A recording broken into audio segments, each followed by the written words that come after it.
Bagaimanakah caranya membebaskan jiwa yang tertekan? Selamat pagi saudara-saudara yang dikasihi Tuhan Yesus Kristus.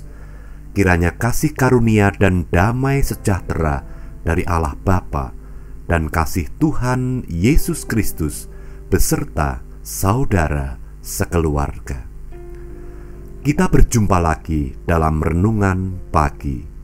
Sebelum kita mendengarkan firman Tuhan, marilah kita berdoa. Bapa, kami hendak bersyukur kepadamu di pagi hari ini, karena kami melihat, karena kami merasakan cinta kasih-Mu yang sungguh besar.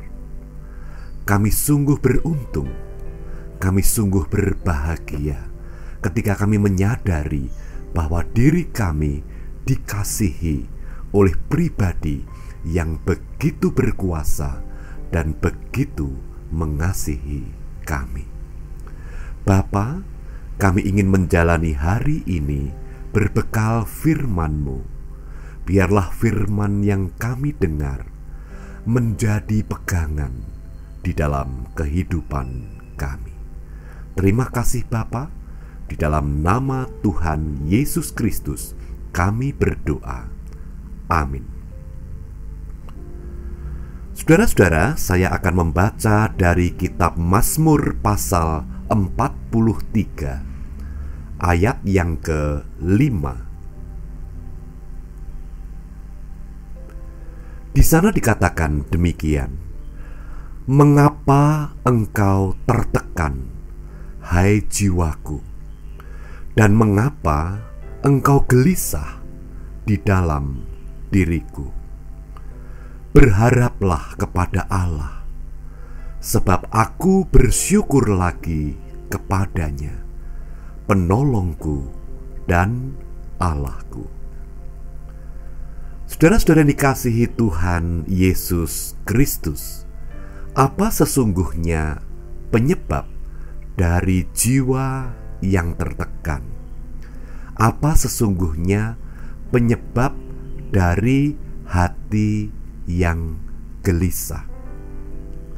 Ada dua penyebab besar yang seringkali tidak kita sadari. Yang pertama adalah adanya suatu permasalahan di dalam kehidupan kita yang kita pegang terlalu kuat.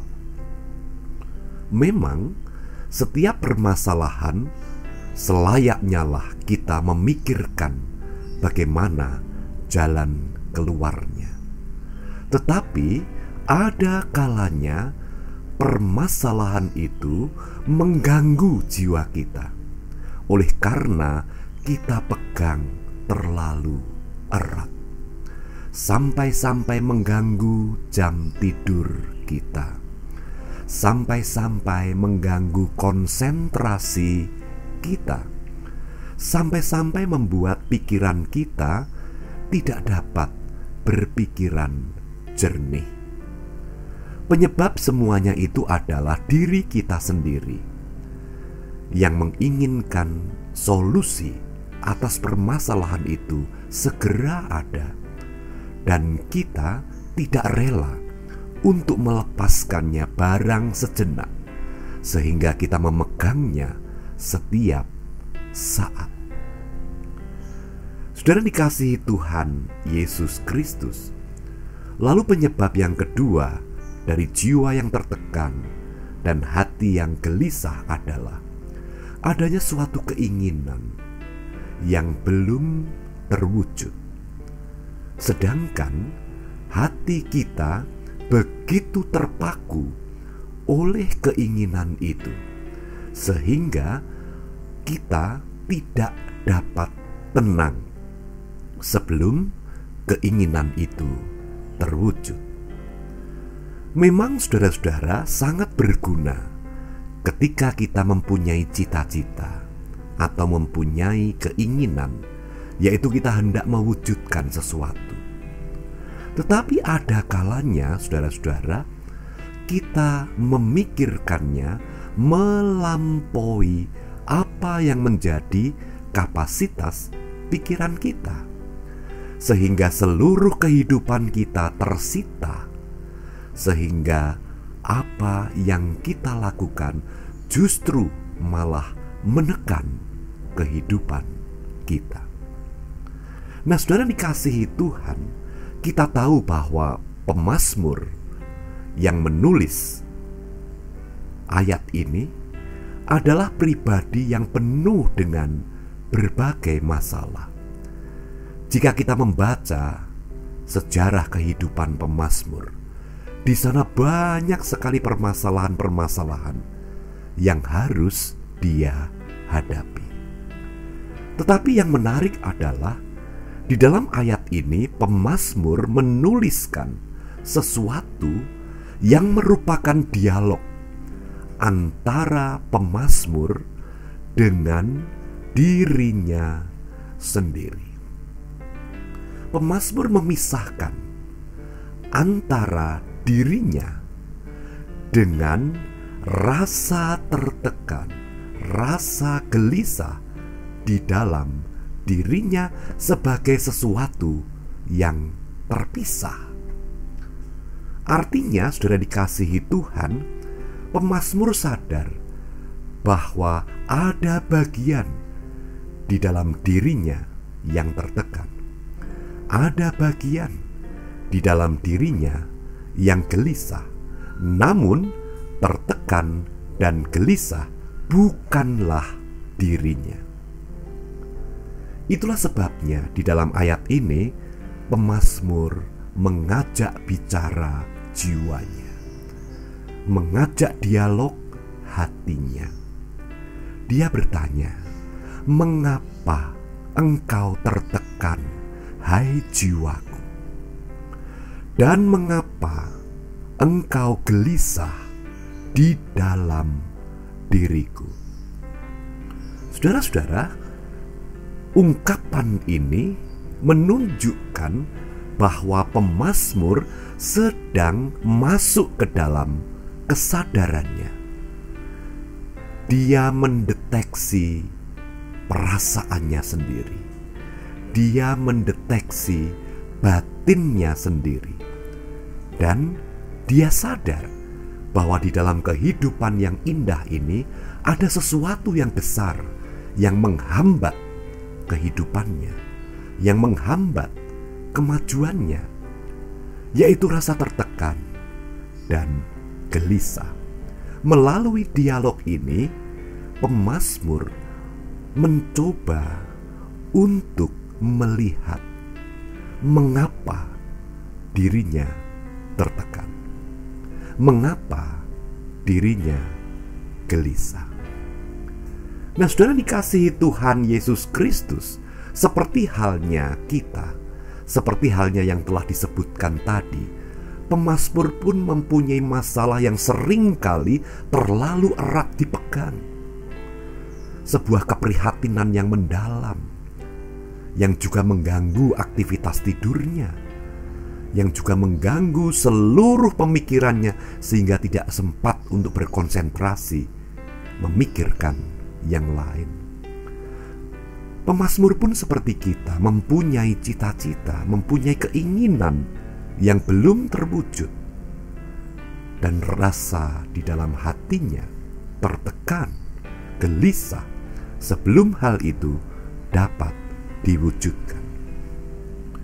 Tetapi pada akhirnya, saudara dikasihi Tuhan, hasil analisa diri, hasil pengamatan diri yang dilakukan oleh pemazmur menemukan bahwa tidak semua hal dapat kita selesaikan.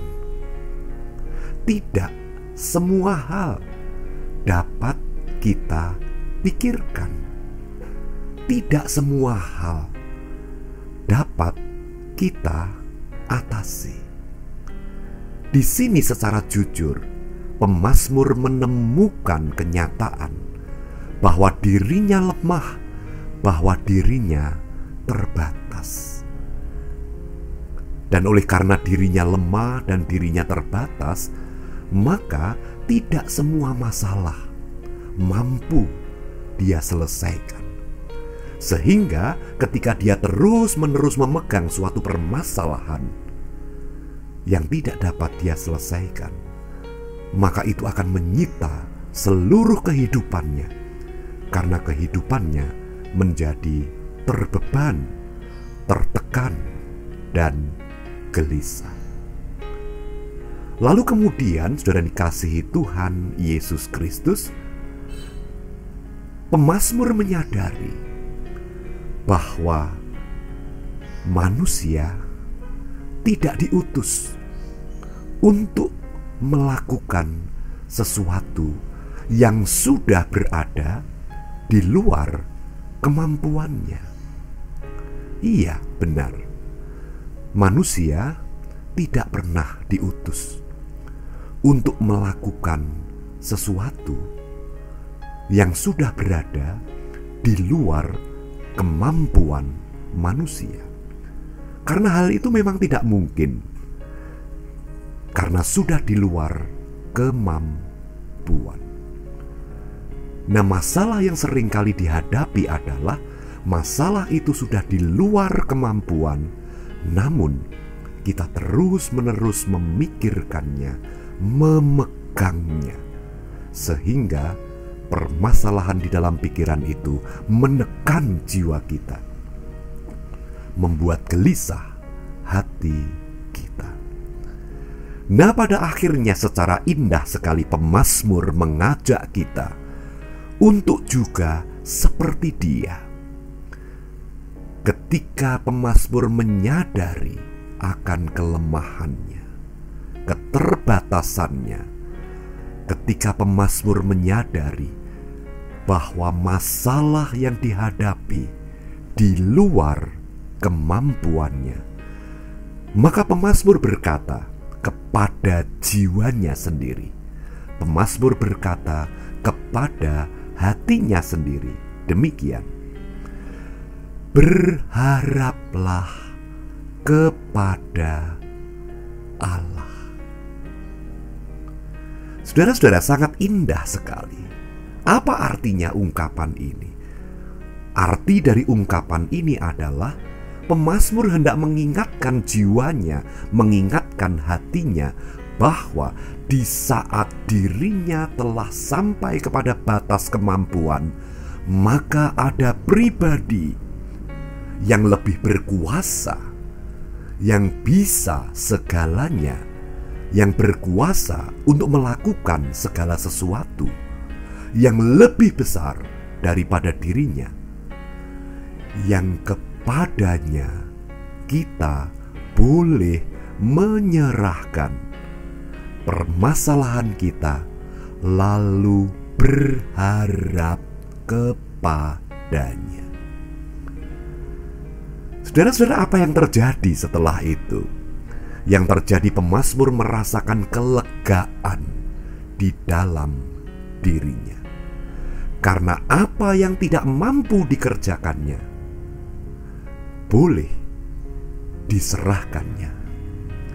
Karena apa yang tidak dapat dilakukannya, dia boleh berharap kepada Tuhan. Nah, di bagian terakhir dari ayat ini, kemudian pemazmur menemukan solusi atas masalahnya oleh karena pertolongan Tuhan. Sehingga pemazmur mengatakan, sebab aku bersyukur lagi kepadanya, penolongku dan Allahku. Mengapa ada kata lagi? Di saat jiwanya tertekan, di saat hatinya gelisah, di saat jiwanya memegang terus persoalan yang sudah tidak dapat diselesaikannya, sehingga menimbulkan kegelisahan, pemazmur tidak dapat melihat anugerah dan berkat Tuhan yang ada di sekitarnya, sehingga dia kehilangan pengucapan syukur. Namun ketika semua permasalahannya diserahkan kepada Tuhan dan dia diizinkan untuk berharap kepada Tuhan, pemazmur berkata, "Aku bersyukur lagi kepadanya, penolongku dan Allahku." Saudara dikasihi Tuhan Yesus Kristus, jika demikian dapat disimpulkan, jiwa yang tertekan, hati yang gelisah, solusinya adalah kita harus menemukan penolong di dalam kehidupan kita. Dan penolong yang sejati tidak ada lain, yaitu Tuhan Yesus Kristus. Itulah sebabnya melalui ayat ini pemazmur mengajak kita juga untuk berdialog dengan jiwa kita, untuk berdialog dengan hati kita. Apa sebabnya? Mengapa jiwaku tertekan? Mengapa hatiku gelisah? Lalu kita akan menemukan akar persoalannya. Dan ketika tahu bahwa akar persoalan itu adalah sesuatu yang kita tidak mampu untuk menyelesaikannya karena berada di luar kemampuan kita, pemazmur mengajak kita untuk berharap kepada Tuhan, supaya kita beroleh pertolongan dari pribadi Tuhan yang berkuasa, lebih daripada apa yang bisa kita lakukan. Nah, saudara dikasihi Tuhan Yesus Kristus, apa yang membuat jiwa kita tertekan saat ini? Apa yang membuat hati kita gelisah saat ini? Marilah kita berharap kepada Tuhan, karena kita tidak akan kuat menanggung sendiri. Berharaplah kepada Tuhan, maka kita akan bersyukur lagi kepadanya karena kita menemukan penolong dan Allah kita. Amin. Mari kita berdoa. Bapa, segala permasalahan dalam kehidupan kami, ada kalanya kami menemui permasalahan yang di luar kemampuan kami. Terima kasih Bapa, karena Engkau ambil bagian di dalam permasalahan kami. Kami boleh berharap kepadamu, kami boleh berserah kepadamu. Bapa, berkati hari ini, berkati keluarga kami, senantiasa ada dalam lindungan-Mu, diberi kekuatan, kesehatan, berkat, berkelimpahan. Terima kasih Bapa. Di dalam nama Tuhan Yesus Kristus, kami berdoa. Amin. Tetap semangat saudara-saudara. Tuhan Yesus memberkati saudara sekeluarga. Amin.